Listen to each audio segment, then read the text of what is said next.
नमस्कार दोस्तों, आज एक बार पुनः आप सभी के सामने एक ज्ञानवर्धक और एक प्रेरणादायक कहानी लेकर हाजिर हुए हैं। दोस्तों, गाय माता ने बताया है कि आखिर मनुष्य गरीब क्यों रहता है। दोस्तों, आज की कहानी में मनुष्य के गरीब होने के 3 कारण बताए हैं और यह कारण आज कलयुग के समय में सत्य है।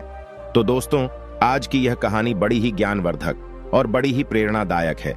इसीलिए आप सभी दर्शकों से यह गुजारिश है, आज की इस कहानी को पूरा जरूर सुनिएगा। दोस्तों, आज की इस कहानी को सुनने के बाद में कोई भी मनुष्य कभी गरीब नहीं रहेगा, परंतु दोस्तों, उससे पहले आप लोगों को इस कहानी को पूरा अवश्य सुनना चाहिए। दोस्तों, ये कहा जाता है कि गाय को मनुष्य के कल्याण के लिए माना गया है। दोस्तों, कहा गया है कि जब देवता और असुरों के बीच में समुद्र मंथन किया गया तो उस समय कई रत्न उत्पन्न हुए थे और उन्हीं में से एक रत्न गाय माता भी बताई जाती है। प्रिय दर्शकों, कहा जाता है गाय माता को 33 कोटि देवी देवताओं का आशीर्वाद प्राप्त है और यह माना गया है कि समुद्र मंथन से उत्पन्न गाय माता को मनुष्य के कल्याण के लिए कलयुग में भेजा गया है। दोस्तों, इसी प्रकार आज की इस कहानी में गाय माता ने 3 बातें बताई हैं और वास्तव में यह 3 बातें मनुष्य के कल्याण हेतु ही बताई गई है। इसलिए आज की इस कहानी में गाय माता के द्वारा बताई गई इन 3 बातों को सुनने के लिए आप सभी दर्शक इस कहानी को पूरा जरूर सुनिएगा। तो दोस्तों, आज की ये कहानी गाय माता की कहानी है और इस कहानी को आप सभी पूरा सुनिएगा। दोस्तों, आइए आप सभी का ज्यादा समय विलंब ना करते हुए आज की इस कहानी को शुरू करते हैं। तो दोस्तों, प्राचीन समय की बात है। एक छोटे से नगर में एक किसान अपनी पत्नी के साथ रहता था। किसान के घर की स्थिति बहुत खराब थी। किसान बहुत गरीब था। दोस्तों, किसान की पत्नी को एक छोटे नवजात शिशु की प्राप्ति हुई थी, एक पुत्र की प्राप्ति हुई थी। और जिस समय किसान को पुत्र की प्राप्ति होती है तो किसान बहुत प्रसन्न होता है, बहुत खुश होते हैं और उनके घर में पुत्र प्राप्ति होने की वजह से खुशहाली आ जाती है। परंतु दोस्तों, जब किसान का छोटा सा नवजात शिशु धीरे धीरे बड़ा होता जाता है तो उसे दूध की अधिक आवश्यकता होती है और किसान के घर में ऐसा कोई पशु नहीं था कि जिसकी वजह से किसान उस पशु का दूध निकालकर अपने उस बेटे को, अपने उस पुत्र को पिला सके। तो दोस्तों, उसके बाद में किसान इस बात को लेकर बहुत सोचता है और उसके बाद में किसान को एक उसका मित्र आकर बताता है कि हमारे ही इस नगर से कुछ मीलों दूर एक वन में एक ऋषि रहते हैं और उनके पास एक बहुत सुंदर गाय है। अगर आप उस गाय को उस ऋषि से मांगकर, उस साधु से मांगकर ले आते हैं तो आप अपने पुत्र को दूध पिला सकते हैं। दोस्तों, जैसे ही उस किसान का मित्र किसान से कहता है तो किसान दूसरे दिन सुबह के समय ही अपने घर से, उस नगर से मीलों दूर उस वन की तरफ जाने लगता है और चलते चलते उसे शाम हो जाती है। मगर वह किसान उस ऋषि के पास जाकर पहुंच जाता है और ऋषि मुनि के पास जाकर वह किसान उन्हें प्रणाम करता है और प्रणाम करने के बाद में वह किसान उस ऋषि से कहता है कि हे ऋषि, मैं इस वन से मीलों दूर एक नगर से आया हूं और मैं अपने पुत्र के लिए एक गाय लेने के लिए आया हूं, क्योंकि मेरा जो पुत्र है वो अभी बहुत छोटा है और उसे दूध की बहुत आवश्यकता है। इसलिए मैं आपके पास इस गाय को लेने के लिए आया हूं और मैं आपसे यह निवेदन करता हूं कि कृपा करके आप मुझे इस गाय को दे दें, जिससे मैं इस गाय को अपने घर ले जाकर अपने पुत्र की दूध की भूख को शांत कर सकूं। दोस्तों, उसके बाद में वह किसान उस ऋषि से कहता है कि हे ऋषि महाराज, आप जो भी चाहोगे, जितने भी चाहोगे, उतनी मुद्रा मैं आपको दे दूंगा, परंतु इस गाय को आप मुझे दे दीजिए। दोस्तों, उसके बाद में और वो ऋषि उस किसान की बातों को सुनकर हंसने लगते हैं और कहते हैं कि प्रिय बालक, खैर, अगर तुम्हारे पुत्र के दूध की भूख है तो तुम अपने पुत्र के लिए इस गाय को निःशुल्क ले जा सकते हो, परंतु मैं इस गाय को तुम्हें देने के एक भी पैसा नहीं लूंगा, क्योंकि मैं एक ऋषि हूं और ऋषि को और साधु को और वनवास काटने वाले इंसान को धन की कोई आवश्यकता नहीं होती है। इसलिए तुम इस गाय को निःशुल्क ही ले जा सकते हो, परंतु इस गाय को ले जाने से पहले मेरी कुछ शर्तें हैं और उन शर्तों को तुम्हें मानना होगा। तो दोस्तों, उसके बाद में वो ऋषि उस किसान से कहने लगते हैं कि हे किसान, कहते हैं कि जिस घर में गाय माता जाती है उस घर में हमेशा सुख और समृद्धि और लक्ष्मी और वैभव गाय के पीछे पीछे जाती है, क्योंकि गाय को 33 कोटि देवी देवताओं का आशीर्वाद है और इसी कारणवश जिस घर में ये गाय माता जाती है उस घर में सुख और समृद्धि साथ ही जाती है।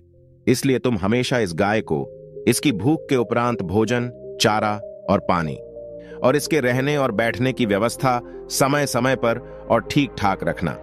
दोस्तों, उसके बाद में वह ऋषि उसे कहते हैं कि हे किसान, ये भी कहा जाता है कि जिस घर में गाय माता जाती है उस घर में कभी भी धन की कमी नहीं होती है, क्योंकि जिस घर में गाय माता जाती है उस घर में गाय के पीछे पीछे रिद्धि सिद्धि के दाता और भाग्य का विधाता जाता है, यानी कि माता लक्ष्मी के मानस पुत्र भगवान श्री गणेश जी भी जाते हैं।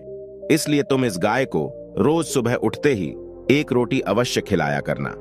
अगर तुम इस गाय को रोज सुबह उठते ही एक रोटी खिला दोगे तो उससे भगवान श्री गणेश तुमसे प्रसन्न हो जाएंगे, जिससे तुम्हारे घर में कभी भी धन की कमी नहीं होगी और तुम्हारा दुर्भाग्य समाप्त होकर तुम्हें और तुम्हारे घर को सौभाग्य की प्राप्ति होगी। दोस्तों, उसके बाद में वो ऋषि उस किसान से कहते हैं कि हे किसान, अगर तुम इस गाय को अपने घर लेकर जा रहे हो तो कभी इस गाय का तुम शोषण करने के बाद में इसे छोड़ मत देना। कहीं तुम इस गाय को अपने घर ले जाने के बाद में और इसका फायदा उठाने के बाद में, यानी कि जब तक ये दूध दे और जिस दिन दूध देना बंद कर दे तो उस दिन इसे छोड़ मत देना। अगर तुम ऐसा करते हो तो उसी दिन से तुम्हारे बुरे समय की काली बच जाएगी। दोस्तों, यह बात कहकर वो ऋषि उस किसान को जाने के लिए कहता है और फिर वह किसान अपने पुत्र के लिए उस गाय को लेकर अपने नगर की ओर आने लगता है। और फिर वह किसान जैसे ही अपने घर आकर पहुंचता है तो वह किसान उस गाय माता को हरा चारा खिलाने लगता है और उसे एक अच्छी और स्वस्थ जगह पर और एक पानी के स्थान पर बांध देता है। दोस्तों, उसके बाद में वो किसान उस गाय की खूब देखभाल करता है और वह गाय उस किसान को दूध देने लगती है और वह किसान उस गाय के द्वारा दिए गए उस दूध को अपने बेटे को पिलाकर अपने बेटे की भूख शांत करता है। दोस्तों, जिस दिन से वह किसान उस गाय को अपने घर में रखने लगता है और उसकी देखभाल करने लगता है, उस दिन के बाद से ही उस किसान के अच्छे दिन आने लगते हैं और वह किसान देखते ही देखते पूरे ही गांव में धनवान होने लगता है और पूरे नगर में बहुत अच्छा एक घर बना लेता है। दोस्तों, जिस दिन वह किसान अपने किसी कार्य को लेकर घर से बाहर जाता तो वह अपनी पत्नी से इस बात को बोलकर जाता कि गाय माता को किसी चीज की कमी नहीं होनी चाहिए। दोस्तों, इस तरह वह किसान गाय माता की खूब देखभाल करता और गाय माता उस किसान को जागृत रूप से परिचय देती रही। परंतु दोस्तों, फिर एक दिन की बात है, वह गाय दूध नहीं देती है। जिस दिन वह गाय दूध नहीं देती है तो वह किसान कुछ नहीं सोचता है और सोचने लगता है कि हो सकता है कि कोई भी कारणवश गाय ने आज दूध नहीं दिया हो। परंतु दोस्तों, जैसे ही दूसरा दिन आता है तो उस दिन भी गाय दूध नहीं देती है और देखते ही देखते गाय दूध देना बंद कर देती है। दोस्तों, जैसे ही गाय दूध देना बंद कर देती है तो वह किसान धीरे धीरे गाय की ओर से लगाव कम करने लगता है और गाय के पास जाना तक छोड़ देता है और ना ही गाय को सुबह सुबह रोटी खिलाता है बल्कि स्वयं खाना खा लेता है, परंतु गाय को चारा तक नहीं देता है। दोस्तों, उसके बाद में जब गाय माता को समय समय पर भोजन नहीं मिलता है तो गाय माता बहुत ज्यादा कमजोर हो जाती है और फिर एक दिन वो सेठ गाय माता के पास आता है और गाय माता को देखकर बहुत क्रोधित होता है और गाय को अपने स्थान से खोलकर जंगल की ओर जाने लगता है और जंगल में जाकर के छोड़ देता है। दोस्तों, उसके बाद में उस दिन वह किसान उस गाय को जंगल में छोड़कर आ जाता है और फिर जैसे ही घर आता है तो उस किसान का जो पुत्र था, जैसे ही किसान आकर देखता है तो किसान का पुत्र बीमार हो जाता है।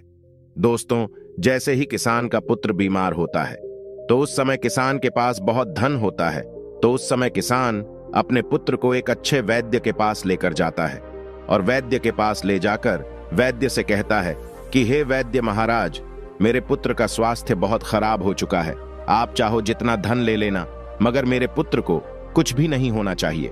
तो दोस्तों, जो उस किसान का पुत्र था उसकी हालत बहुत ज्यादा खराब हो जाती है और वैद्य उस किसान से कहता है पैसा, धन बहुत चाहिए। तो दोस्तों, उस सेठ किसान का जो धन था, वो सारा धन, जितना भी उसके पास धन था, वह सारा धन उसके पुत्र के इलाज में लग जाता है। उसके बाद भी उसके पुत्र की स्वास्थ्य में कोई सुधार नहीं आता है और फिर अंत में वह वैद्य और धन के बारे में बोलता है। तो किसान सेठ अपने द्वारा बनाए गए उस घर को भी बेच देता है और अपने पुत्र के इलाज में लगा देता है। दोस्तों, उसके बाद में वो किसान सेठ पूरी तरह से बर्बाद हो जाता है, कंगाल हो जाता है। और फिर उसका पुत्र ठीक होता है और वह किसान सेठ अपने पुत्र को लेकर अपने घर, अपने नगर की ओर आता है। तो उसके पास कोई घर नहीं होता है और ना ही धन होता है। तो वो किसान पूरी तरह कंगाल हो जाता है और अपने पुत्र को अपने पुराने घर, अपने पुराने झोपड़ी में लेकर चले जाता है और वहां पर जाकर रोने लगता है और बहुत उदास होता है। दोस्तों, उसके बाद में वह किसान सेठ समझ जाता है कि ये सब मेरे ही कर्मों की वजह से हो रहा है। तो वो किसान सेठ उस गाय माता को ढूंढने के लिए जंगल की ओर जाता है और जंगल की ओर जाकर देखता है तो उसे वो गाय माता दिख जाती है और गाय माता से जाकर वह किसान क्षमा मांगने लगता है और गाय माता के पैरों में गिर जाता है। और उसके बाद में वह गाय माता उस किसान से कहती है कि हे बालक, जैसा करोगे ठीक वैसा ही पाओगे। दोस्तों, उसके बाद में वो किसान गाय माता से माफी मांगने लगता है और फिर गाय माता किसान से कहती है कि हे किसान, हे दुष्ट, अगर ऐसी ही बात है तो मैं तुम्हें आज 3 बातें बता रही हूं और इन 3 बातों पर तुम्हें आज के बाद हमेशा अमल करना है।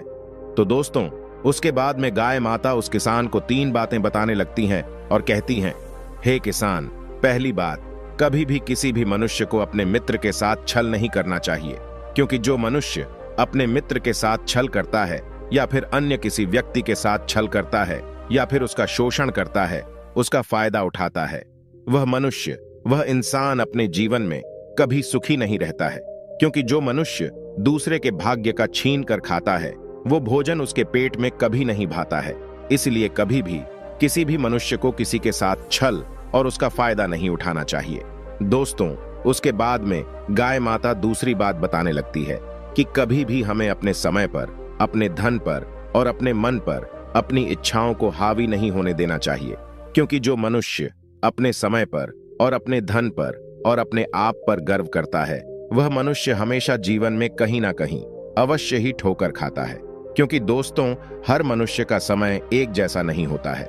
क्योंकि कभी देखा जाए तो हमेशा कभी भी देख लेना, जो पहाड़ों में और जंगलों में पत्ता होता है, वो पत्ता कभी पत्थर के नीचे होता है तो कभी पत्थर पत्ते के ऊपर होता है। ठीक इसी प्रकार समय एक ऐसी घड़ी है जो बदलने में समय नहीं लगाती है। इसलिए कभी भी किसी भी मनुष्य को अपने समय पर, अपने धन पर और अपनी मन पर गर्व नहीं करना चाहिए। दोस्तों, उसके बाद में गाय माता तीसरी बात बताने लगती है और कहती है कि कभी किसी भी मनुष्य को अपने घर के मामले में अन्य लोगों से राय नहीं लेनी चाहिए। क्योंकि दोस्तों, कहा जाता है कि हमारे घर में लड़ाई झगड़ा हो और अगर हम उस झगड़े के बारे में हमारे पड़ोस के अन्य लोगों से किसी भी चीज के बारे में राय ले रहे हैं, तो वो लोग हमेशा काम को बिगाड़ने के बारे में ही सोचते हैं। इसलिए कभी भी अपने किसी कार्य के लिए अन्य लोगों से नहीं पूछना चाहिए और साथ ही अपने घर की बातों को अन्य लोगों को नहीं बताना चाहिए। दोस्तों, ये 3 बातें गाय माता उस किसान को बताती हैं और किसान फिर से उसी समय गाय माता को अपने घर की ओर फिर से ले जाता है और ले जाने के बाद में गाय माता की सेवा करता है और गाय माता की द्वारा बताई गई उन 3 बातों पर अमल करता है। और दोस्तों, देखते ही देखते वह किसान फिर से धनी होने लगता है और उसका अच्छा समय आने लगता है। तो दोस्तों, आपको आज की ये कहानी कैसी लगी, कमेंट बॉक्स में जरूर बताइएगा। साथ ही उम्मीद करते हैं कि आप सभी को आज की यह कहानी पसंद आई होगी। तो इस कहानी को लाइक और शेयर जरूर कर दीजिएगा। धन्यवाद।